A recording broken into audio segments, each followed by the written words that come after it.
So, ngayon, i-share ko sa inyo, itong isang puppy ko, naka-experience na naman ako ng ganito. Yung puppy ko is flat-chested. So, kung nakikita nyo, hindi normal yung paghinga niya. Kita nyo ba? Ayan. Paano ba natin ito maiwasan? Ayan.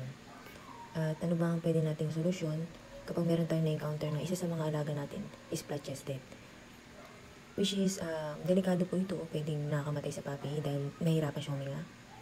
But, nakokorek naman po ito. Basta maagapan lang natin.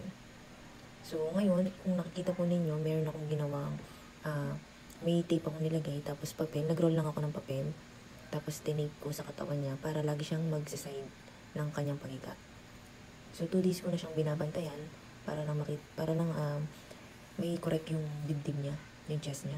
Nakukuha ito sa laging nakasapad, laging nakapahiga na pasapad yung aso. So, kailangan, tinitingnan din natin na side by side din natin yung pahiga nila para maiwasan natin ganito. So, pwede rin natin gawin yung maglalagay tayo ng egg tray. Tapos, lalagyan lang natin ito ng tela. Tapos, doon natin lalagay yung puppy. Or, lagyan natin ng pads. Tapos, doon natin lagay yung puppy. Pero ako kasi hindi ko na yun ginagawa. Or yung cast or splint na nabibili. Pero, since parang hindi na kayo gumastos, ganito na lang gawin nyo. Or, gawa kayo ng mas malaki na ganyan. Ayun, no? Nag-roll lang ako ng papel. Tapos, binalot ko ng tape. Tapos, nilagay ko na sa katawan niya. Para lagi siyang magsaside. So, kung makita nyo lang siya magsapad, iside nyo lang siya. Salita ng gawin nyo. Ayan. Ganyan. Makukorek pa po yan. Kaya, isa sa dahilan bakit siya hirap huminga dahil sa flat-chested niya. Malalim yung kanyang dibdib. Ayan. So, pag napabayaan po yan, lumala yung pagbukaka ng kanyang ribs. Doon na po siya talaga totally na may hirapan na po siya sobra sa kanyang paghinga. At nagkukos ng pagkamatay ng puppy. So, kailangan talaga pag ganitong kalilit yung mga puppies, binabantayan po natin sila. Ayan, ito 2 days ko na siyang binabantayan eh.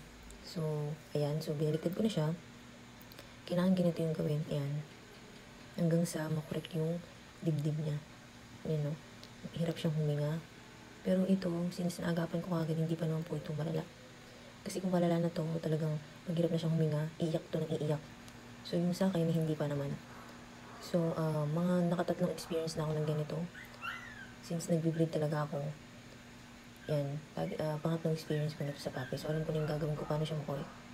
Kahit magpapet pa po kayo, ganito lang din ang sasabihin ng vet. Maglagay kayo ng kaso stain sa kanyang dibdib or ilagay nyo siya sa egg tray. Pero sasapin nyo siya ng tela. Since ako hindi ko na ginagawin ganito na lang para pag pinadede ni mama doon, is hindi siya mahirapan padidayin yung puppy. Ayan.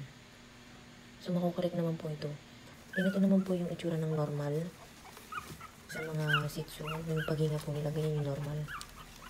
Ayan. So, ayun lang po. Sana nakatulong po yung video ko sa mga namumblema po sa mga flat-chested nilang puppy. May solusyon naman po yan at nakukorek po. Basta maagapan lang. Thank you!